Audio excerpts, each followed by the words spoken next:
Gracias por continuar con nosotros. Muy contentos por seguir compartiendo con ustedes todas las experiencias, reflexiones y conocimientos de nuestros panelistas.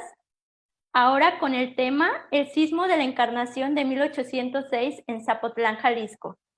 El doctor Raimundo Padilla. Ahora su semblanza. Es licenciado en Letras y Periodismo, maestro en Historia y doctor en Antropología por el CIESAS sede Ciudad de México.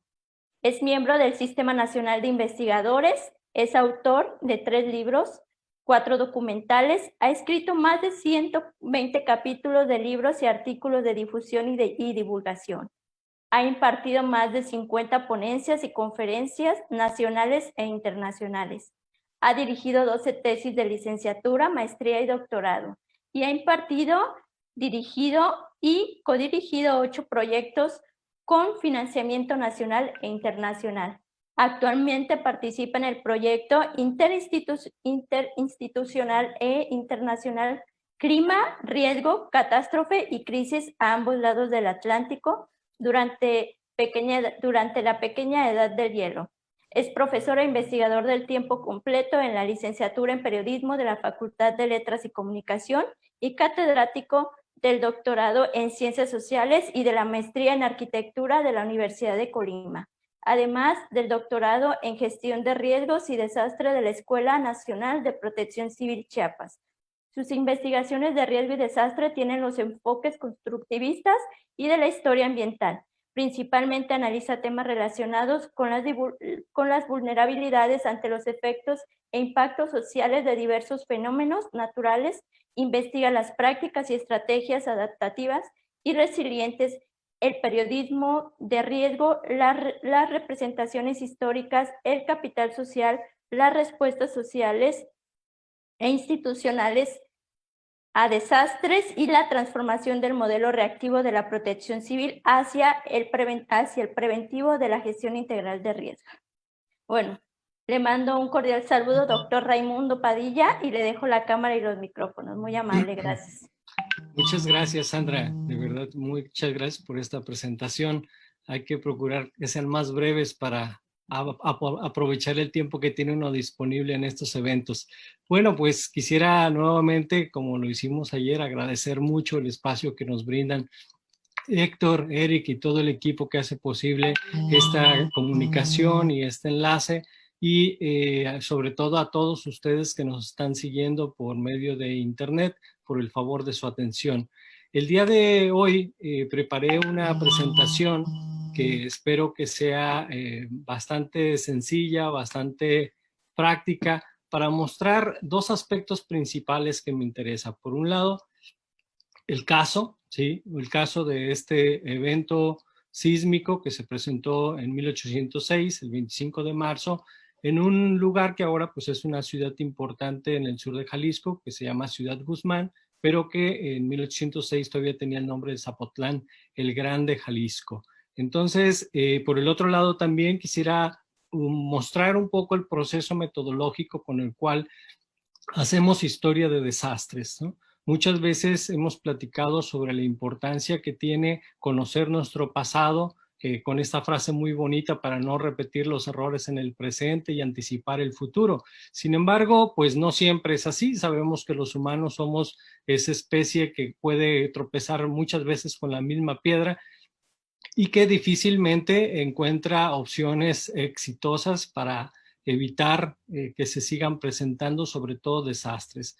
Tal es el caso del escenario en el que estamos inmersos en esta situación, pues sabemos que en la historia de México han ocurrido distintas epidemias, pandemias y endemias, sin embargo, pues seguimos siendo sumamente vulnerables, al igual que la humanidad. Y lo más curioso, pues que ahora somos vulnerables ante un virus que se quita con agua y con jabón y con ciertas medidas higiénicas. Entonces, si somos vulnerables ante un virus tan frágil, pues ¿qué clase de sociedad somos? Entonces, la idea es un poco también reflexionar de que sí es importante atender las amenazas que son asociadas a la biología, como el caso de las epidemias, pero también es importante poner atención a estas otras amenazas que han estado presentes en nuestras sociedades. Tal es el caso de los sismos, que como todos sabemos, pues son impredecibles y que causan muchos daños, ¿sí?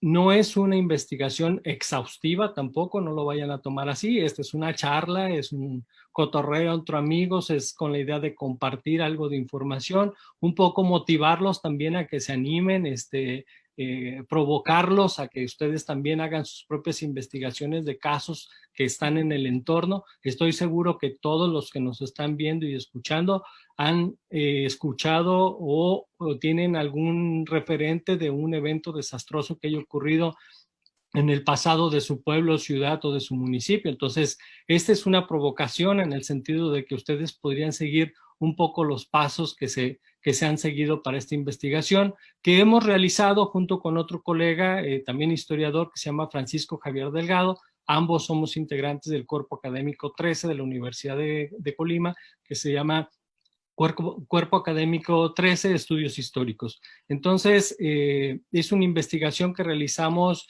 de manera intensiva hace unos meses. Entregamos el artículo para publicar y ya ha salido publicado en la revista Temas Americanistas. Al final les voy a pasar el enlace para que ustedes lo puedan leer si así lo desean. También es una investigación que me ha llevado varios años porque no ha sido un trabajo sistemático, intensivo desde que inició. La verdad es que inició de manera muy circunstancial. Yo entré a una librería, encontré un libro que estaba ahí que se llama Arte Religioso en la Universidad de Colima, me puse a hojearlo y dentro me encontré una pintura que me llamó la atención y le seguí la pista a esa pintura, y esa pintura me llevó a la construcción de estas evidencias que ustedes van a ver en las diapositivas, y la búsqueda de más información en los archivos, como la van a notar en las siguientes diapositivas. Entonces es un poco un proceso metodológico emocionante, ¿no? Para nosotros que nos dedicamos a la investigación. Yo soy profesor de la Universidad de Colima e investigador también en la misma institución. A nosotros, los investigadores, nos apasiona mucho investigar, ¿no? Nos excita el estar buscando entre documentos antiguos, siguiendo pistas en vestigios, yendo a lugares que son muy representativos, ¿no? Entonces, afortunadamente, en el occidente de México, que está aquí en el mapa que ustedes están viendo, pues tenemos una colección muy interesante de desastres asociados a distintas amenazas, tanto biológicas como eruptivas, como sísmicas, como huracanes y hasta, pues bueno, epidemias, ¿no? Entonces, el lugar de donde me voy a referir, les decía al principio, es esta zona en particular de Ciudad Guzmán actualmente, y se encuentra a 178 kilómetros de una zona de subducción que es muy activa, que ya saben ustedes que es parte del anillo de fuego del Pacífico, y que pues frecuentemente está presentando eventos sísmicos de distinta magnitud. Entonces, ese es el caso. Se presentó un sismo en esta zona en 1806. Creemos, por las evidencias, lo van a ver después, que estuvo muy cerca del epicentro. Todos los estados de la franja del Pacífico pues son altamente sísmicos. Unos tienen periodos de retorno un poco distintos al caso de Oaxaca, al caso de Guerrero, que son mucho más activos, ¿no? Tan solo en el año 2019, pues el estado de Oaxaca concentró el 54% de toda la actividad sísmica o telúrica reportada en México. Pero al momento de hacer la investigación nos dimos cuenta que la mayoría de los decesos que han ocurrido en el siglo XX han estado vinculados a los estados de Puebla, Veracruz y la Ciudad de México. Y aquí tienen un listado de estos eventos sísmicos que han sido muy mortales.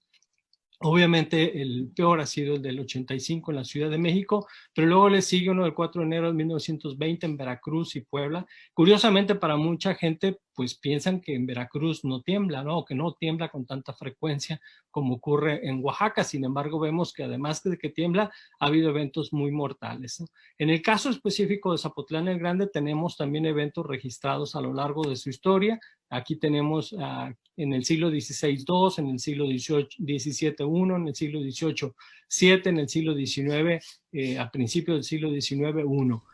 Si ven, pues va incrementando la cantidad de sismos. No significa que esté incrementando la actividad sísmica por alguna razón natural, sino que también en estos periodos hay más población en estas zonas y entonces se tiene un mayor registro de la actividad sísmica. Buena parte de la información técnica, física que utilizo en esta presentación proviene de esta fuente que es lossismoshistóricos.org, que compila el catálogo de los sismos en la historia de México que construyeron Gerardo Suárez y la doctora Virginia García Costa, que fue mi directora de tesis doctoral, a quien admiro, quiero muchísimo y le debo buena parte de lo que yo sé. Entonces, en este enlace se los puse aquí para que ustedes puedan consultarlos, una referencia obligada para todos los que nos gusta estudiar o investigar los desastres, tienen que conocer este catálogo, y Gerardo junto con un equipo de estudiantes de la UNAM lo convirtieron en un catálogo electrónico donde es posible acceder a datos muy específicos sobre eventos ocurridos en los lugares donde vivimos. Esta puede ser una herramienta muy útil para los que realizan atlas municipales o atlas estatales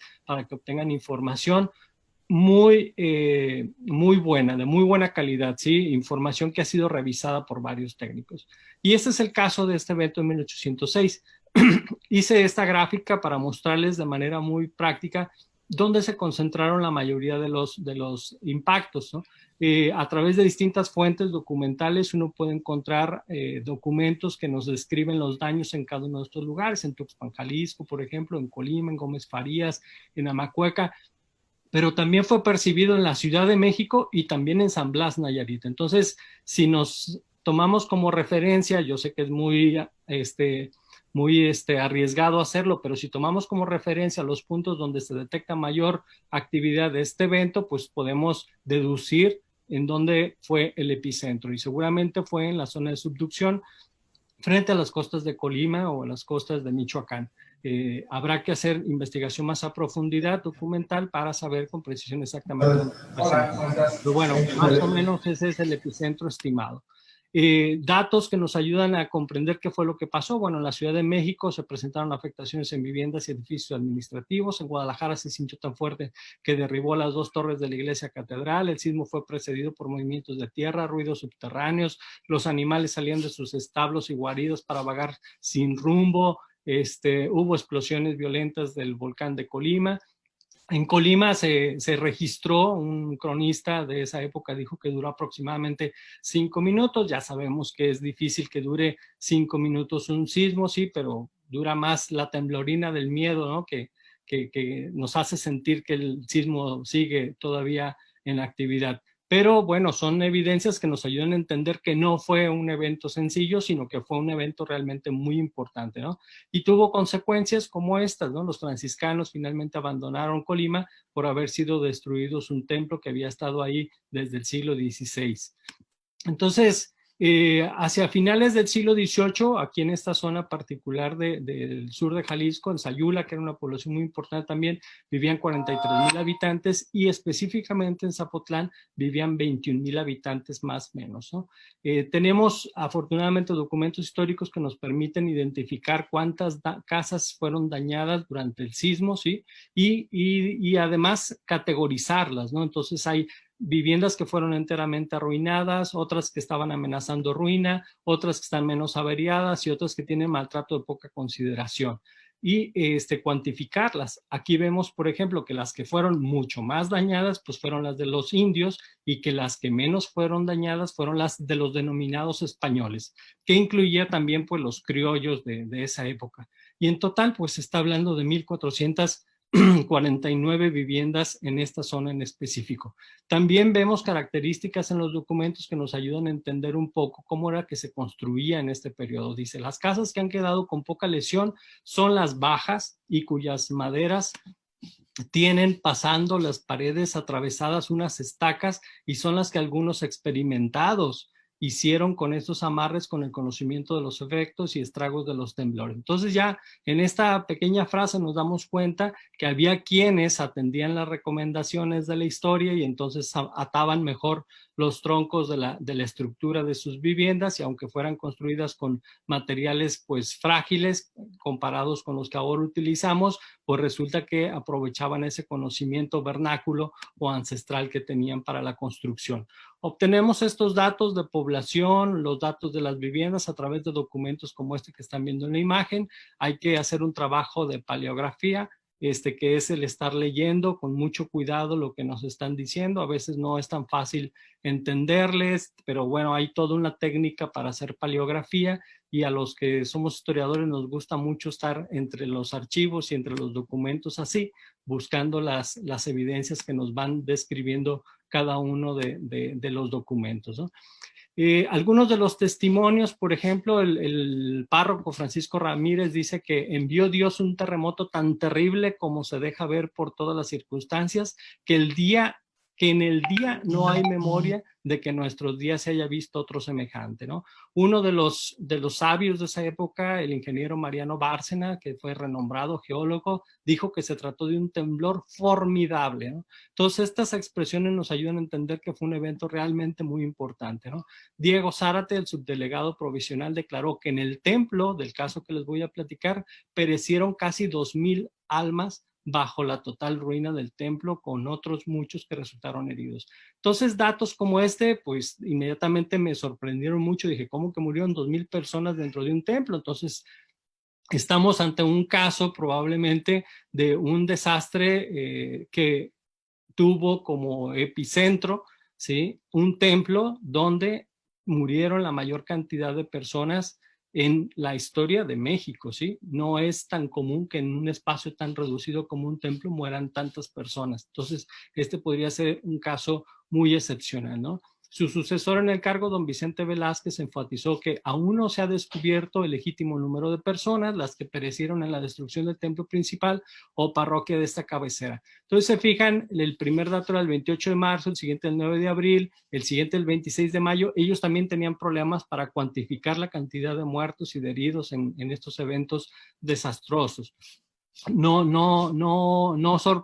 más bien sorprende que hasta nuestros días sigamos teniendo problemas para registrar con precisión el número de muertos y heridos, como ha ocurrido incluso con el sismo del 2017, cuando deberíamos de tener una experiencia muy buena, tomando en cuenta que hay 200 años de intentos por registrar de mejor manera lo que ha ocurrido con los desastres, ¿no? El bachiller don José María Muñana realizó un censo e indicó que en el momento del sismo había congregadas en el templo 2,175 personas, de las cuales fallecieron 283, fueron gravemente heridas 225 y levemente heridas 324.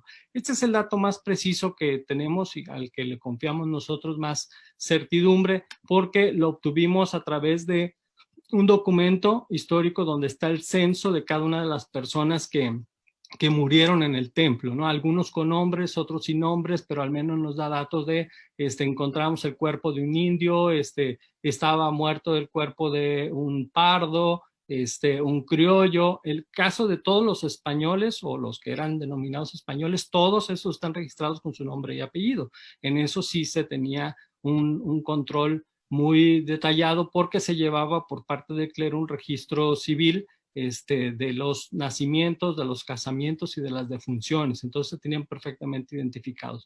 Aquí está un ejemplo de paleografía, ¿no? Cómo se encuentra uno el documento, el texto y la transcripción que hace uno para entender qué es lo que está diciendo. Hicimos la revisión de todas las actas de defunción de 1806 para darnos cuenta cuántos murieron. Aquí está la fuente donde obtuvimos el número de fallecidos por la casta, ¿sí? Y es una fuente de verdad muy interesante, ¿no? Un testimonio que nos parece muy rico que quiero compartirles también, el del sacerdote Francisco Núñez, que estaba oficiando misa en ese momento que se presenta el temblor. Dice: el 25 de hallándome en el púlpito de esta parroquia en sermón de misión a las 4:03 de la tarde, se experimentó un temblor tan furioso que puso todo el auditorio en movimiento. Se comprendía de más de 3,000 almas. Exclamé rogándoles que no se precipitaran, receloso de que la mínima confusión por la salida les impidiera verificarla, como sucedió, pues repitiendo inmediatamente con mayor fuerza y conocido por mí el peligro, eché la absolución al auditorio, la que apenas concluí cuando vi desplomarse y caer sobre más de 500 almas que, oprimidas una contra otra, solicitaban la salida por la puerta principal, la bóveda primera con la portada y el coro, ¿no? Entonces colapsó la bóveda principal con parte de la fachada y cayó sobre las personas.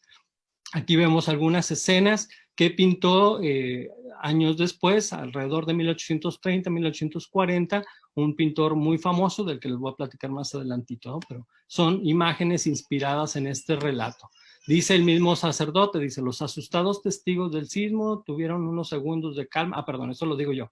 Pero bueno, en lo que dice el sacerdote, dice, en este estado eché la segunda absolución y poniendo el pie en el primer escalón para bajar el púlpito, la repetición del temblor, que fue casi sin interrupción, me arrojó bajo media naranja, donde oprimido de la gente que unos pasaban sobre mí, otros asidos de mí mismo, con 1000 trabajos y ayudado por un pobrecito hombre, pude levantarme y pasado el crucero del señor San José, apenas entré en él cuando se desplomó media naranja o cimborio, de modo que mi vida estribó en que de 8 bóvedas del cimborio que tenía la iglesia, solo la del señor San José hubiera quedado sin caer. Concluyo diciendo ser en mi concepto y según las circunstancias en que vi todo el fracaso de las 3 partes del auditorio, 2 o poco menos las que quedaron sepultadas bajo las ruinas, sin las muchas que de la tercera parte se escapó, salieron heridos y van muriendo. Entonces, cálculo de él, 2/3 partes de los que estaban como asistentes murieron y solo 1/3 parte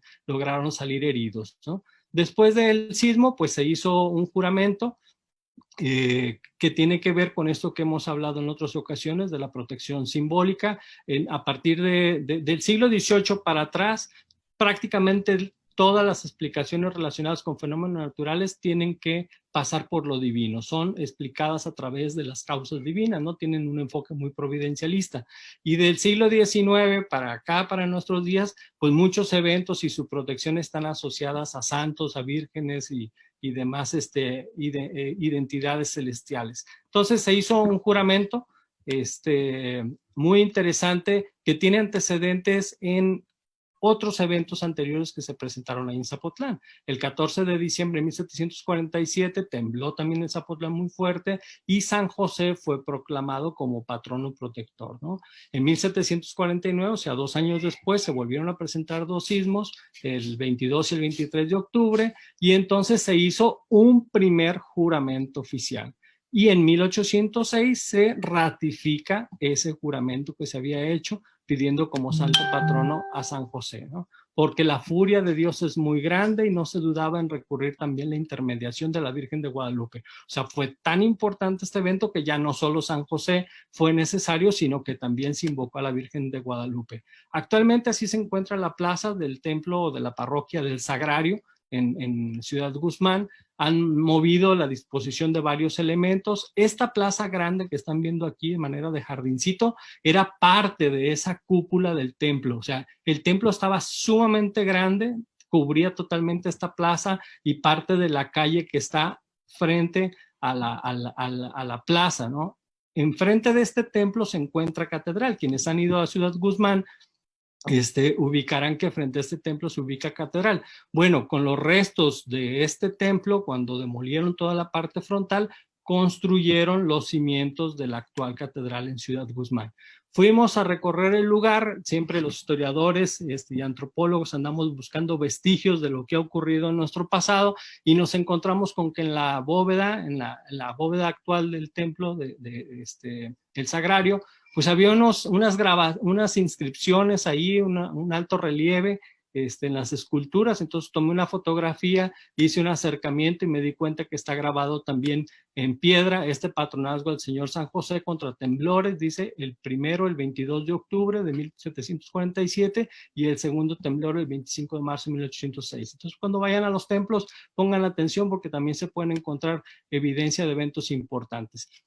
El arte también nos aporta fuentes muy, muy valiosas para conocer los desastres históricos, en este caso esta pintura de José María Estrada, que fue el pintor más importante en el siglo XIX en Jalisco y que realizó este cuadro que están viendo aquí a la izquierda. Actualmente está desaparecido el cuadro, no se sabe si está en México o se lo robaron y se lo llevaron a Estados Unidos o qué ha sucedido con él, pero es un cuadro muy interesante, fue el que yo me encontré en el libro y a partir del cual me motivó a empezar a hacer esta investigación. Al pie del cuadro vienen inscritos allí unas indicaciones que, como ustedes pueden notar, pues corresponden a distintos números. Número 11, la cruz del cementerio. Número 12, las sepulturas para los cuerpos. Entonces, esto nos indica que se hicieron fosas comunes, que se colapsó la fachada, se colapsó la cúpula. Hay detalles que podemos analizar sobre la pintura en particular. Los sacerdotes están brindando auxilio, las mujeres también tienen un rol, están pidiendo clemencia,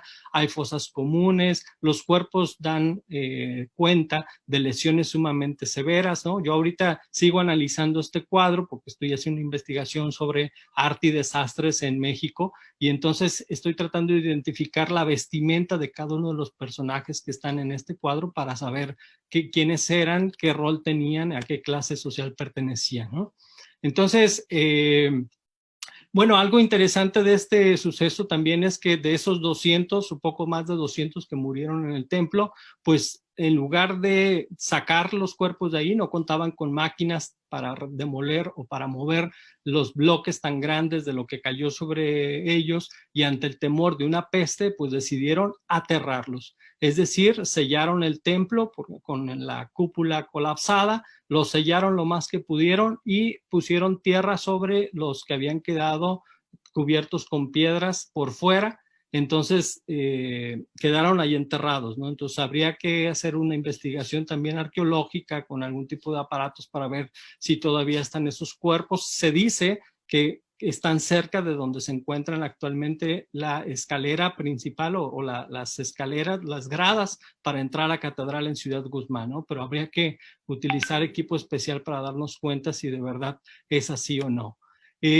El cuadro también está relacionado con la ubicación. Viendo desde arriba este espacio, pues nos damos cuenta de que el Camposanto efectivamente está atrás, como dice el cuadro. La antigua parroquia está ahí, el espacio frente a la catedral también, lo que ahora ocupa la plaza, entonces era un espacio muy grande.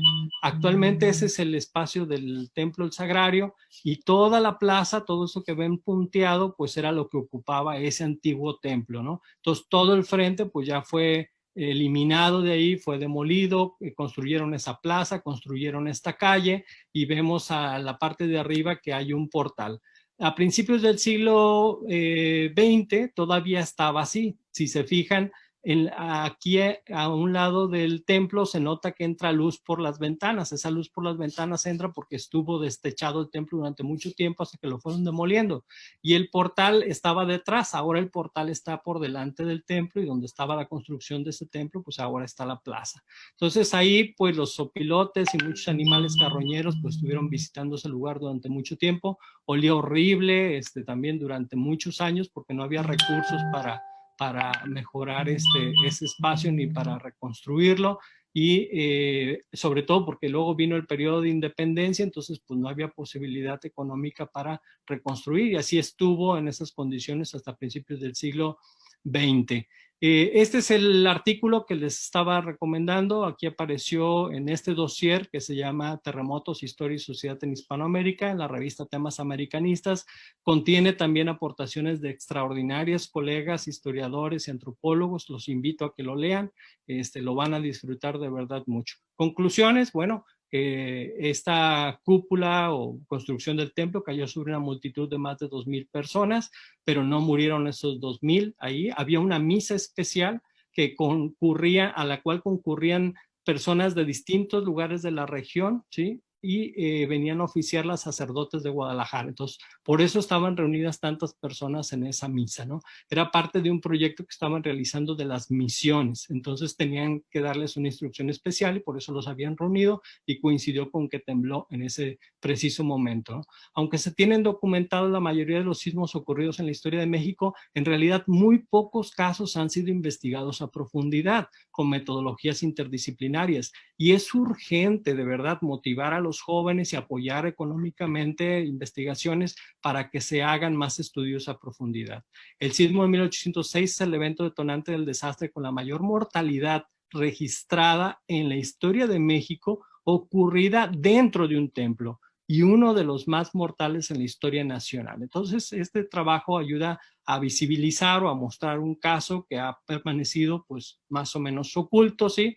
Y que no se le ha puesto la atención debida, pero que nos muestra también que se puede presentar una vulnerabilidad que yo explico en el artículo que denomino como vulnerabilidad in situ, ¿sí? Si bien puede haber vulnerabilidad en toda la población, hay espacios muy concretos como estos templos donde ocurre la mayor mortalidad de la que se presenta en toda la localidad o en todo el municipio. Entonces es preciso analizar este tipo de vulnerabilidad in situ para ver cuáles son sus características y qué espacios dentro de un municipio, dentro de un estado, pueden ser más vulnerables que todos los demás para evitar que sigan ocurriendo eventos como este que estamos platicando.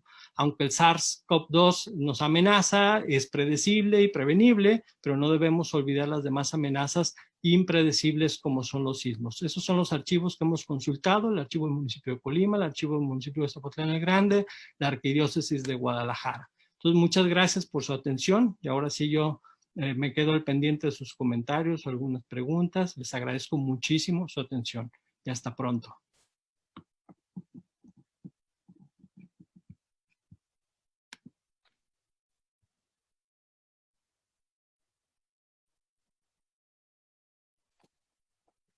La cámara no me la prenden. Listo. Doctor, muchísimas gracias, de verdad. Qué gran importancia tiene la memoria histórica, que si la utilizamos de la manera correcta, podemos hacer grandes cosas en la prevención. Vamos a leer los mensajes que tiene en Facebook. Felicidades por su conferencia de parte de Karina Yáñez. Saludos desde Sonora.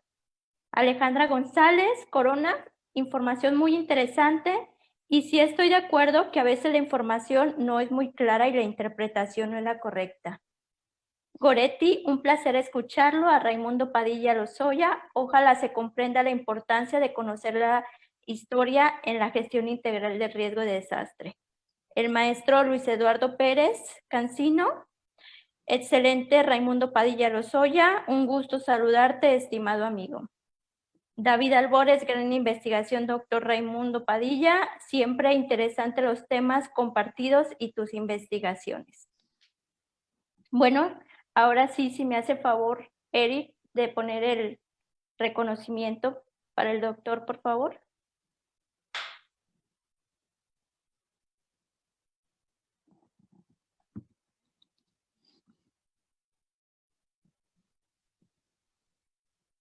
Ya se quedó dormido nuestro amigo Héctor.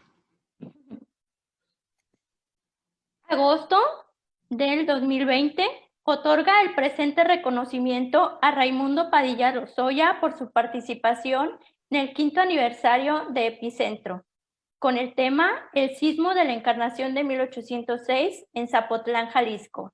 Firma Mariano Catace Ruiz, presidente del Colegio Mexicano de Profesionales en Gestión de Riesgo y Protección Civil, Héctor Paz Díaz, director de Radio Epicentro, y José Luis Rafael Pérez Vargas, coordinador general de Epicentro. Muchísimas gracias, doctor. Gracias a ustedes. Gracias. Hasta luego.